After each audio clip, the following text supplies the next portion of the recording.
Mga kapuso, naghina si Bagyo Jenny apang nagapabilin nini sa gihapon sa kategori nga typhoon.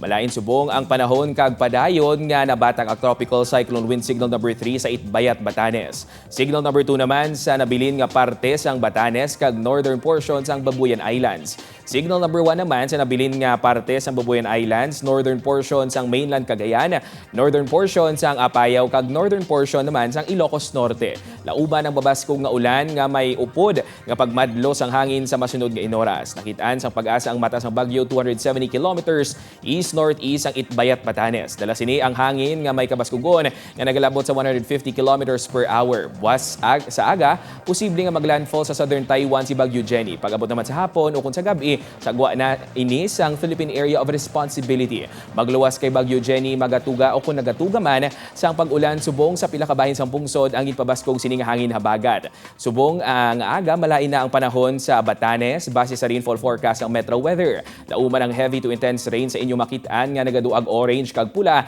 gani mga alerto gid sa pagbaha o landslide. Mga ulan naman subong aga sa pila ka bahin sang Ilocos Region, Central Luzon, Calabarzon, Mimaropa Region, Bicol kag diri sa Western Visayas. Karon sa hapon, mga ulan man sa pila pa gid ka bahin sang pungsod, posible man ang mabaskog nga ulan sa pila ka lugar.